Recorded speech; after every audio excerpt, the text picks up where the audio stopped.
call happy birthday po. Kumusta po pagiging 71? Ay, ito okay na. Nararamdaman ko, hindi pa ako tumatanda. Parang bata pa ako. Itong ginawang birthday sa akin ito, napakasaya.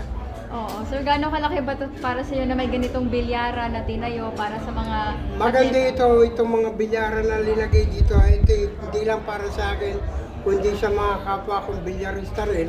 At lalong-lalo na yung mga kabataan na gustong gumaling. At saka yung mga antigong mga player na dati na mga player na hindi na masyado makagalaw, pwede rin sila dito. Kaya yan, nandito itong bilyaran para sa kanila. Sir, nabanggit mo nga yung mga kabataan. Madami na tayo umuusbong na mga atleta tulad nila Carlo Biado, Chesa. Hindi lang sila, Oo. sila Carlo Biado ay may edad na. Marami tayong mga player na magagaling ngayon, hindi lang sila. Yung mga player natin na mga kabataan, hindi pa nila nakikilala. Nasa ibang probinsya pa, hindi pa sila lumilitaw. Pero siguro, pagka lumitaw na yun, makikilala na sila gusto. Hindi pa sila nakakapunta ng mga ibang lugar dahil kulang sila sponsor. Paano sila magkakaroon ng sponsor? Hindi pa sila kilala. Kaya kailangan magpakita sila, pakita nila yung galing nila. Ay, meron po kayong book, The Magician, Efren Bata Reyes. Ano po ba ang mababasa namin dito at gaano kadetalye ang buhay ni Efren sa libro na to? Sa ginawang libro ni Kap Marlon Manalo, nandoon yung siguro lahat. Maganda yung pagkakasulat niya sa libro.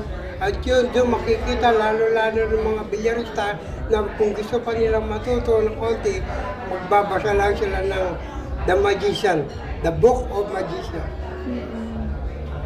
Sir, dun sa mga kabataan na sinabi mo na galing pang probinsya, hindi pa na-discover, sa tingin nyo may kayang sundan yung yapak mo?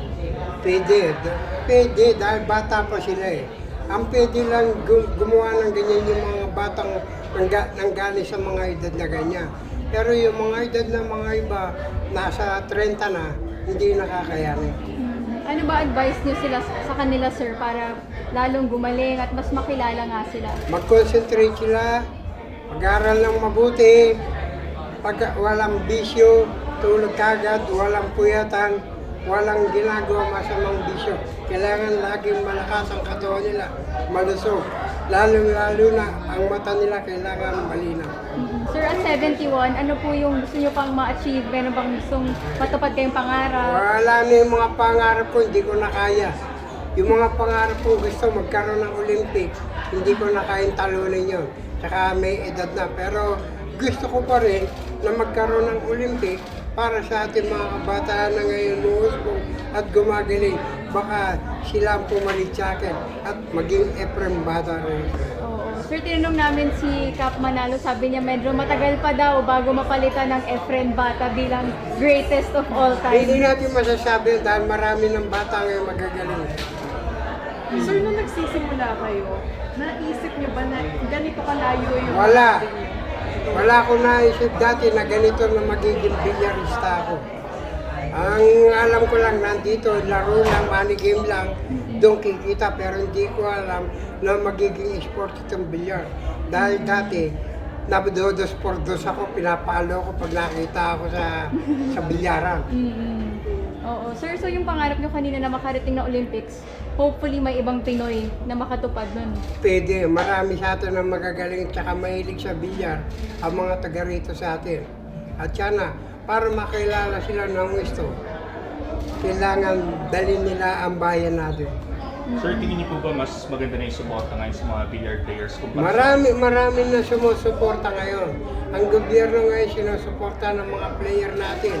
Binibigyan nila ng chance ang mga athlete natin at saka ang iba tumutulong.